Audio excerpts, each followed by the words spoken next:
the Florida Writer Podcast, a discussion about writing and other things.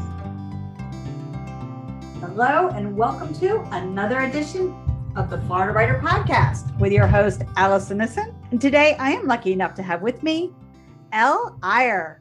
Elle, could you give us a 60-second elevator pitch about who you are and what you write? Sure. Well, I'm Elle Ire, and I write for Dreamspinner DSP Publications. I write mostly kick-ass women who happen to fall in love with each other. And I generally focus in the genres of science fiction, and also I've got an urban fantasy series coming soon. I am represented by Naomi Davis at the Bookends Literary Agency, although I have had 4 agents over the years. That's me. All right. I'm going to just jump right in with agent questions because so many people have them. How did you find an agent? What's it like working with an agent? Well, I found an agent by going to querytracker.net, which I highly recommend. It is a free website, and it's great for organizing agent searches by genre. And you can also click multiple genres to narrow down your search. It's got hundreds and hundreds of agents, although you still should vet them and make sure that they are reputable agents via the internet. But for the most part, they are a fantastic resource. And I did it very traditionally. I sent query letters. Back in the old days, that was actual paper and envelope and stamp query letters, hundreds and hundreds of those. And now, of course, everything is done by email. But I was picked out of the query pile, and I was picked out of the query pile 3 out of my 4 agent searches. So there was no secret. There was no secret handshake. There was no golden ticket. It was very much, this is your book. We like what this sounds like. You seem like you are going to be a professional and a responsible author, and we'd love to represent you. So it was a very, very normal path to getting an agent. Well, that's good. That gives a lot of people hope. It's just this big question mark over a lot of new writers' heads. They spend all this time, energy, emotion, heart, putting it onto paper, and then they say, the world is ready for me. What do I do next? Would you recommend that people try to find an agent partially through their writing or wait till the end? You absolutely should not start looking for an agent until your manuscript is complete and very polished, because the worst thing that can happen is you start sending out those queries and an agent says, I love this. I want to see it right now. And then you don't have it ready, or it's finished, but it's not agent ready finished. And then putting them on hold. Yes, that can work. Sometimes they're willing to wait for it, but sometimes they're asking for a particular project because they already have an editor at a publishing house in mind that they know is looking for that thing. And so if they have to wait 6 months or a year for it because you queried too early, you could very well lose that offer of representation. So it really should be finished and ready. Are there other common traps that aspiring writers fall into? Well, one I hear a lot is the writer who wants to try it self-published first and then move into traditional publishing. And that's fine if you've got multiple works, and there's absolutely nothing wrong with self-publishing. But a lot of writers don't understand that once a work has been published, and that includes any format, that includes self-publishing as well, that 99% of agents won't touch it because it's already considered a published work. It's already had its shot at a market. And a lot of self-published authors feel like, oh, well, this book did well. Now let me see if I can find an agent with the same work. And that doesn't generally pan out just because of what I said earlier. You can definitely move from self-publishing to traditional publishing and vice versa, but it really needs to be a different book. And how would you go about promoting the self-published work versus promoting that found a traditional publisher? Oh, I am the wrong person to ask that. I don't have any self-published work. I have a lot of friends who are self-published, but I never want to speak to something that I haven't, personally tried. I am all traditional published. Well, that's exciting. It was my goal. I come from a generation that self-publishing wasn't a thing yet. And so, that was just the route that I started down, and I was going to finish it, even if it meant I never made it anywhere. That was the path I was on. But a lot of people have gone the self-publishing route and been very, very successful.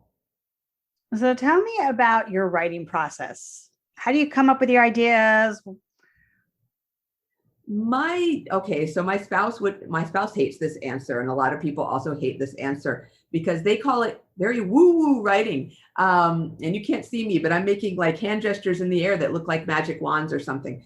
I watch a lot of material that I think will generate my creativity.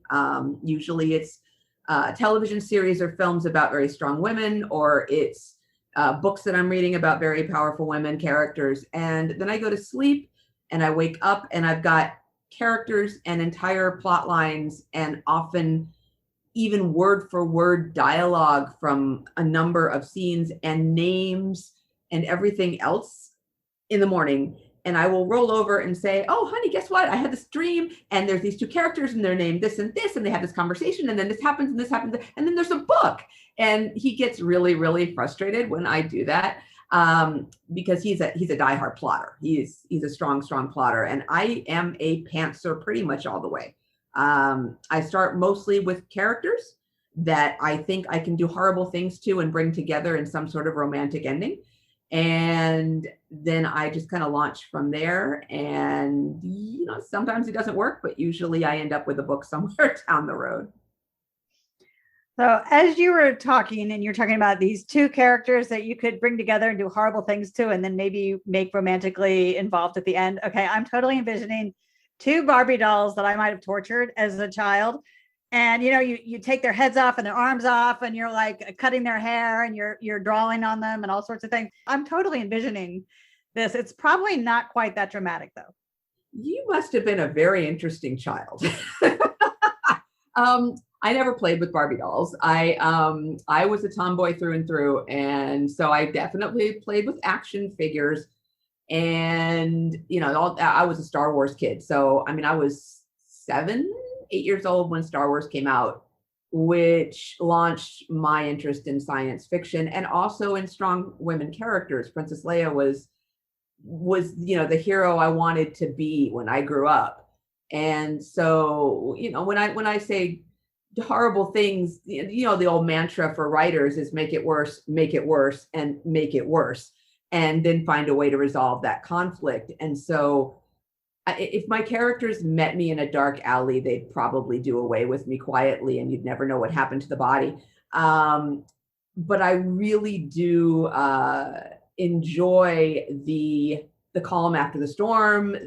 How much can this character take before I break her? And maybe I will break her, and the other character is the one who will have to put her back together. And those are the kinds of stories that I tend to write, where the main character thinks she is the biggest baddie around, and not the antagonist, but just the biggest badass around. And I hope it's okay for me to use that word.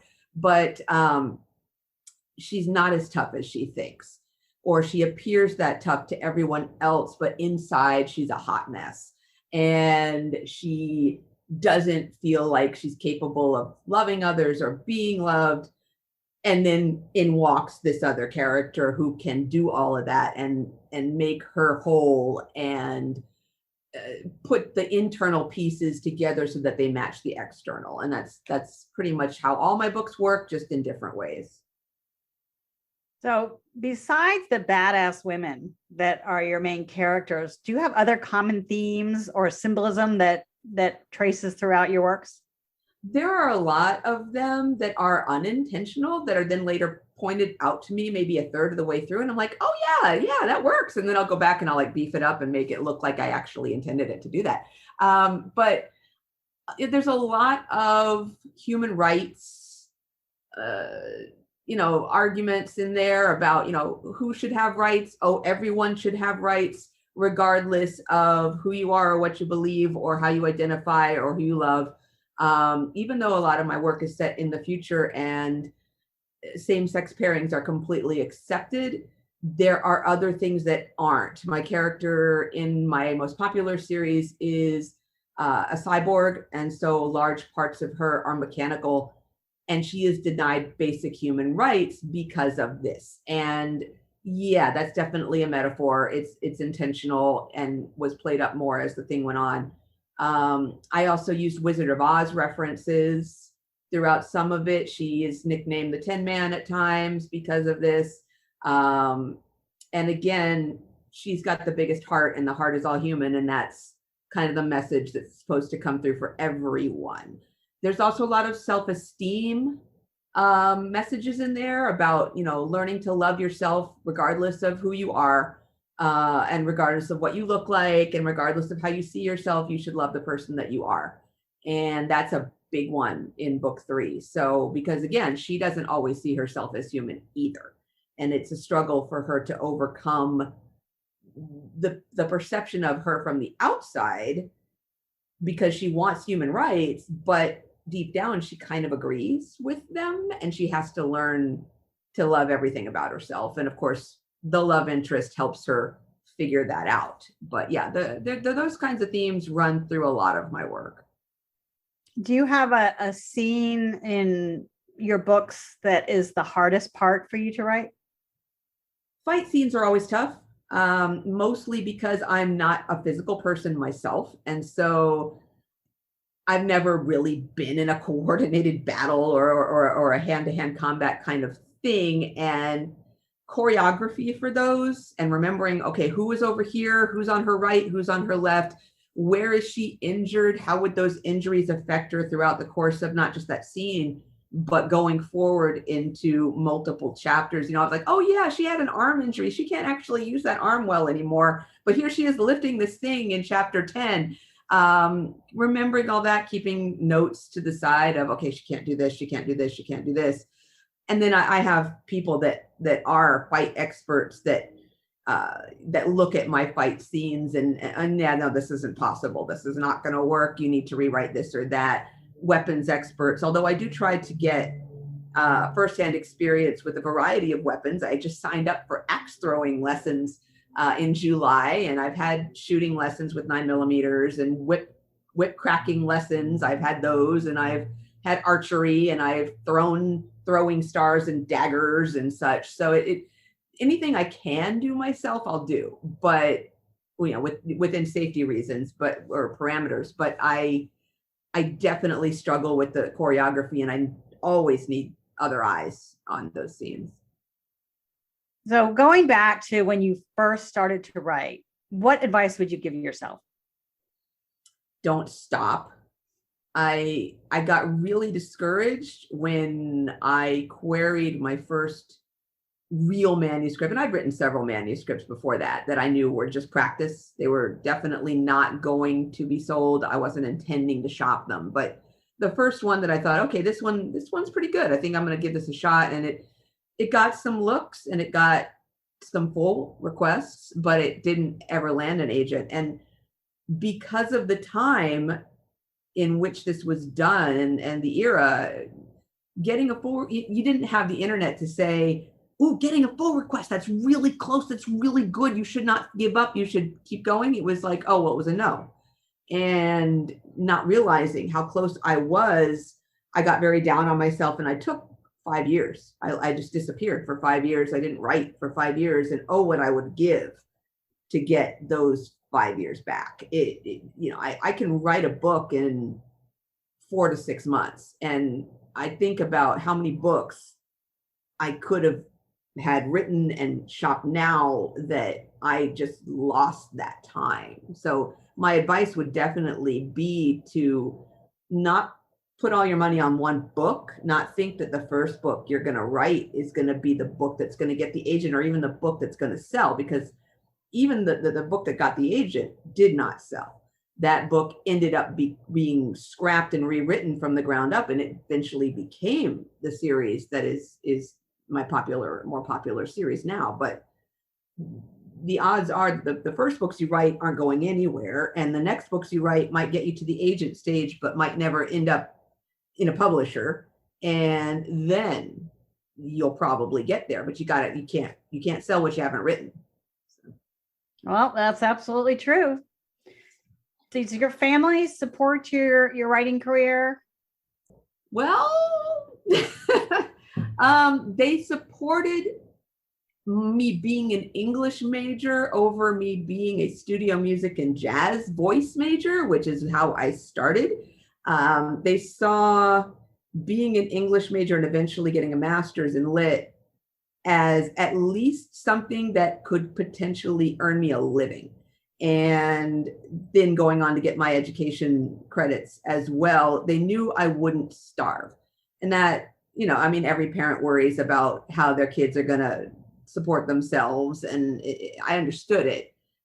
But as far as me being a writer, I mean, in many cases, I think they see it as, or saw it as a nice hobby that they didn't think was ever going to go anywhere or earn me anything. And my mother, who is still living, is, I think always constantly shocked that I sold another manuscript. I sold another series. Like, oh, wow, they must really like you. I guess.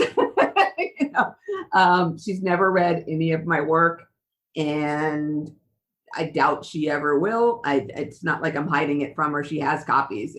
I don't think she will. So. Well, it sounds like a challenge, or maybe it's maybe the challenge isn't the right word, but it's a reason to keep going. Actually, like, look at me, haha. all that. Yes, and my mother also hates blue hair, so every time I visit her, I have it brightened up and make sure it's just as bright neon blue as I could possibly make it. And we have a love-hate relationship. We adore each other, but we don't see eye to eye. We don't have the same philosophies or views. So. Does that ever seep into your books? Oh yeah, it absolutely does. There are characters that, and I have to be careful because sooner or later she's going to pick one up and read it. She's absolutely going to, because somebody that she's friends with is going to be like, you really ought to read your daughter's book. I mean, she's your daughter and she's your only child. You really should read it. I see that coming. So I am very, very careful, but there are absolutely characters in there that are my parents. And my dad did read me. My dad read several, and he was always expressing how very, very proud he was. But he was also a heavy reader and a big science fiction fan. So that, I mean, I get it. She's not into sci-fi, and it makes sense. But I have to tread that line carefully and kind of keep it a little camouflaged out there. Well, Elle, how could people get in touch with you? How could they find out more about your books? And tell us what your most popular series is. Well, I am, you can find me on Facebook. You can find me on Twitter. I'm under Elle Ire on both. You can find me on my website at elleire.com.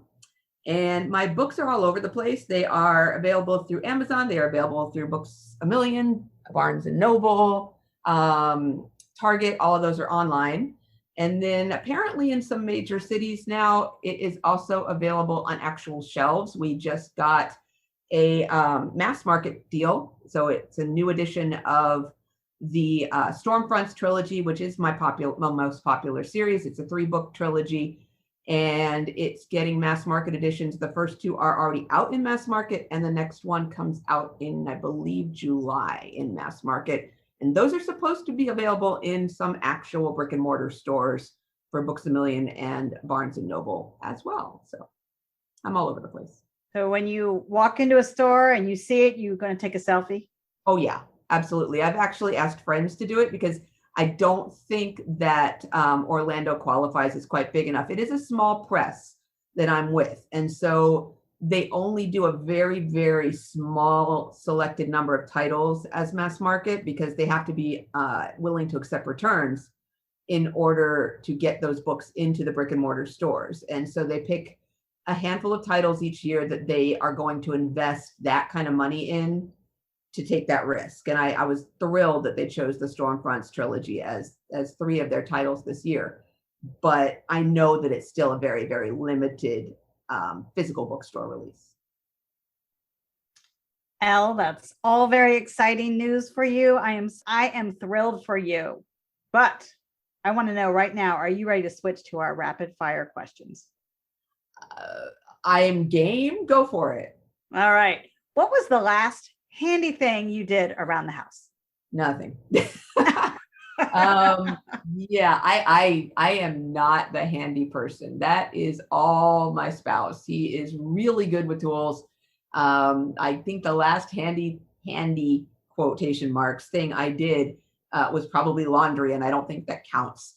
And cleaning the shower, I don't think that counts either. So no, you got the wrong girl there. That's yeah. I don't know what most tools are called, and I need to, because my next series, the main character is a construction worker. I actually had to do research on that, but no, not handy. Sorry. Well, that the big box hardware stores often have classes. Yes. That is true. Or I could just ask Joe, and Joe will show me what this thing does. But yeah, no. All right. French fries or potato chips? French fries all the way, but I like them to not have anything on them. No spicy stuff. Don't drown them in cheese or anything like that. Plain old fries and ketchup. Thick ones, thin ones, don't care. Love them all. And what's your favorite social media outlet? Facebook. I'm old school. I like Twitter. But it's hard to keep up with. Just, I check in and I try to respond to a handful of people each day, but it's such rapid fire movement there that it's hard to, you cannot possibly keep up with your feed if you have more than 20 followers, and I have like over 1,000 followers. So it's not something I could ever try to manage well, but it can be a lot of fun, and it's also great for pitching at agents, by the way, if you are at that stage in your career. But Facebook, I really enjoy Facebook because I can keep in touch with people I would never have kept in touch with otherwise. I agree with that. I've been able to reconnect with a whole bunch of my second cousins. Wow. And I grew up with them. We would see each other all the time, and we all scattered like ants across the country. And now we're reconnecting, and it's a lot of fun. Cool. Yeah, I've got friends from grade school now that we had lost touch, but now we actually interact regularly, which is cool. Elle Ire, thank you so much for stopping by. Well, thank you so much for having me, and keep an eye out for my upcoming series, which is the Dead Things trilogy. I had just turned in edits on book 1. You all have been listening to another edition of the Florida Writer Podcast with your host, Alison Nissen. Alison out. Elle Ire writes science fiction featuring kick-ass women who fall in love with each other. Her first novel, Vicious Circle, was released in 2015 and recently re-released in January of 2020 by DSP Publications. Her novels in the Stormfronts series were released in 2019 and 2020. Look for the Dead Things trilogy and Real to Real Love coming soon. Her work is represented by Naomi Davis at the Bookends Literary Agency. Learn, network, and grow at the 20th Annual Florida Writers Conference, October 14th through 17th, 2021. Make your mark. The Florida Writers Association Youth Conference is October 16th, 2021. Experience the synergy and supercharge your writer career at the 20th Annual Florida Writers Conference.